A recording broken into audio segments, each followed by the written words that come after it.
But here's the thing too in terms of segue. Let's segue off that. Come with me on this little road. Todd, you are a huge fan of the Disney World, Lord. correct?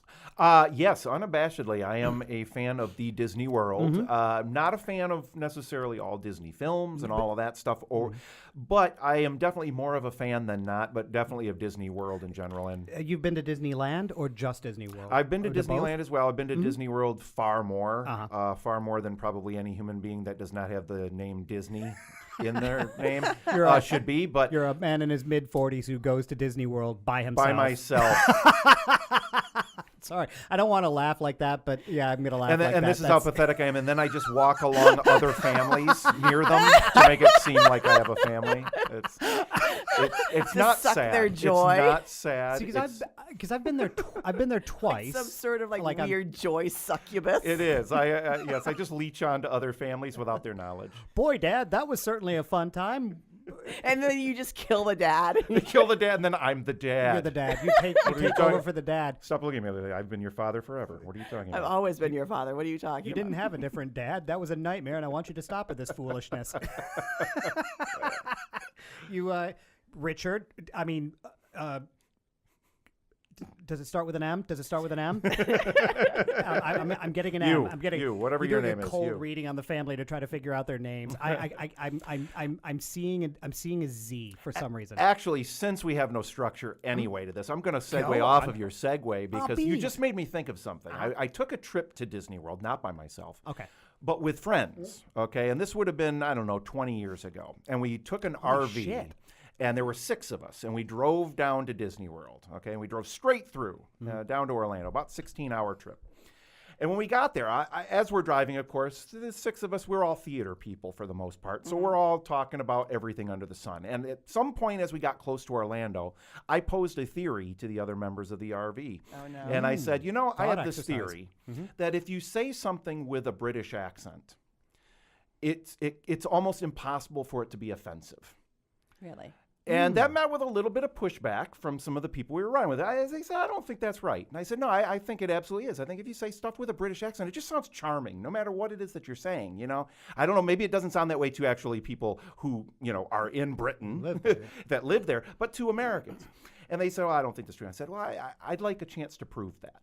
And they said, how so? And I said, I will bet you all $100 that when we get to Disney World, I can walk down the middle of Main Street in Disney World cursing up a storm with a British accent, and no one will look at me in a nasty way or say anything. In fact, I think people will chuckle. And they said, no way. There's no way that will happen. And I said, I'll bet you that will happen. So you walked off with $600. I walked off with $600. We got there. Okay. I start walking down Main Street. They're all 20 or 30 feet behind me just walking. And I'm walking down the middle of Main Street. This is f***ing awesome. Look at this place. Oh, my God. This is the best f***ing place I've ever seen. Oh, where's f***ing Mickey Mouse? Goddamn Mickey Mouse. Where is he? I know he's around here somewhere. Where is he? And my friends are looking around and watching everybody around me. And they're all smiling and laughing. They're not covering their children's ears. Their kids are watching and pointing and laughing and nothing. And then conversely, I said, and I did not test this, but I said, conversely, do the same thing, but this time with a New York, Brooklyn accent, a heavy New York accent. I mean, I think that you can. I think that you can be. There's got to be something that. I mean, if you were to say, I feel like this warrants more testing. yeah, I mean, let's all take a trip down to Disney scientifically World. speaking, Let's it's put a very, this off it's- to our. it's- Let's send this out to our listeners. Let Let them test Yeah. this. Is there something like have them send? we send shouldn't us do the that. most That's a really offensive bad shit. idea. No. Because somebody's going to do that and get the crap beaten out of them at Disney World. And then sue this podcast. Exactly like the stupid podcast gave me an idea for this. Or they could No. send them to us and see if we can say them in like an East Ender or a Cockney or like an estuary accent or a received pronunciation and vote to see if it's the worst, like if it's truly morally offensive. The opinions and suggestions made by this podcast are not necessarily it. made by this podcast. They are not. If you're listening Don't to this, do it. Don't listen to the devil on your shoulder. Do it. It does not devil. reflect the attitudes, opinions of WKTV. Gene, our Gene's audio super engineer. Oh, thinks Gene it's a bad left. idea. Gene left a while He's- ago. He No. ollied out into Yeah, the I'm sun. not- no. He loaded himself into a catapult and flung himself across the woods. Smartest thing he did all day. I mean, I'm pretty sure that you would raise some eyebrows if you were to say, like, point at one of the Disney characters and goes, "Oh, that Minnie Mouse is a goddamn piece of ass. I'd eat chocolate cake out of her bumhole." I'm sure somebody's going to say something. But see, but Scott, people don't realize that your actual literal superpower is making anything sound worse than it actually should sound. See, that is your mutant superpower. And though I think that part of it has to do with the attitude of the place, because my first time in Disney World, I was 13 years old. My sister was 15, and my sister and father got into a screaming fight down Main Street, and nobody batted an eye, nobody blinked. I think that there's some sort of a soporific in the air that they It's put in there. It's the happiest place on earth, and it's so happy that It's so happy. It's almost insidious if you think about it. Well, sure. I mean, they waft popcorn smell through some sort of like speaker system to make you feel like you're always like just being surrounded by warmth and good food.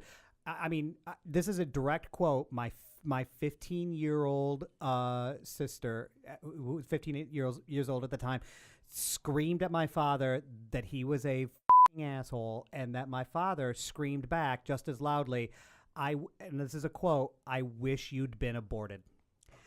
At Disney World? At Yeah. Disney World At on Walt Main Street, Disney World. USA. I think Disney Mickey and World. Minnie should have come and pummeled your father.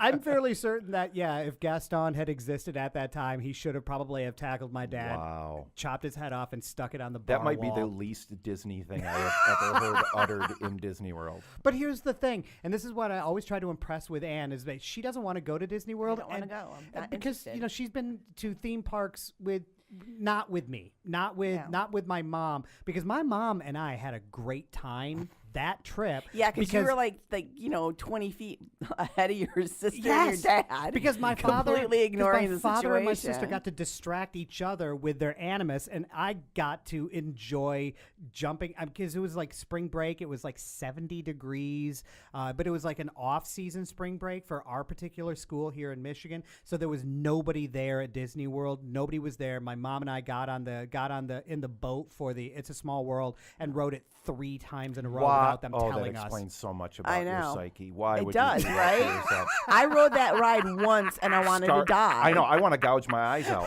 I want every moment of it. I hear it in my dreams. Jason Stamp. Uh-huh. Stampy had a great idea for It's a Small World to make it a much more enjoyable ride. When you get on the ride, they should give Peyote? you a bag full of baseballs.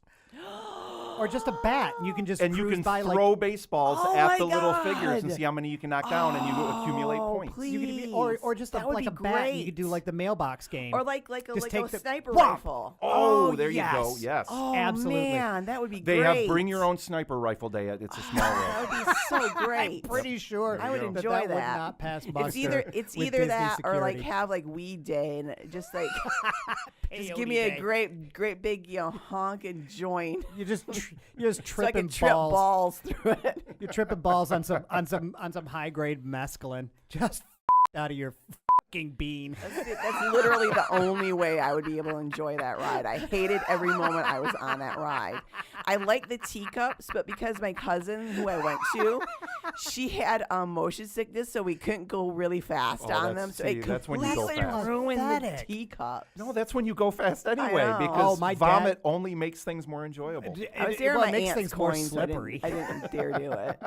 My dad had motion sickness as well. So like for things that going around in circles. So when we went on the teacup ride, he was like, "Oh, I'm gonna get sick. Oh, I'm gonna throw up." He sounds a bit like Yosemite Sam. So he was kind of like thematically wrong for Disney World. Yeah. Oh, concerted! I hate that dang rabbit. Oh, I hate that varmint. Oh, I'm gonna get sick. Oh, I'm gonna throw up. Let's go. It's creepy. It's like he's right here. It's creepy. God, I hope not. He's been dead 2 years. Jesus, I hope he's not Yes, here. we're gonna need to get that exorcist. And yet, oddly enough, he's listening to this podcast. Oh God, burning in hell. What do you say? What do you say to him right now if he's listening? Enjoy hell.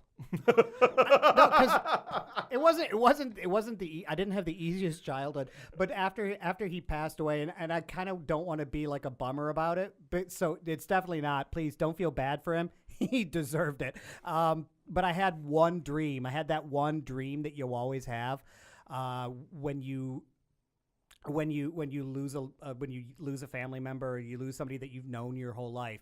I can't even. The words died on my tongue. They shriveled up and turned black and puffed away in little wisps of smoke. "Quote unquote," a loved one. But this guy that I knew my entire life. After his passing, I had that dream that you always get, like just as your brain's like checking off the boxes. All right, well, got to get rid of this memory, got to get this memory. And I was living in our house, the house that my mom still lives in, and he was at the end of the hallway at the door of his bedroom, and he kept saying, "I've got to go. It's time to go. I've got to go." And he seemed very impatient, and I slow motion, just walked down the hallway, and I got right up to him, and I went, "You can't go anywhere. You're dead, you fucking idiot!" And I slammed the door in his face. And that was the only dream I have ever had about my dad. Hand to God, that's the only dream I've ever had about my dad. And you know what? No therapy needed for you, man. None It's crystal whatsoever. clear. It was totally it's fine. crystal clear, I man. was It's okay yep, with it. Yep. You know where you stand. You know where it all is. Yeah.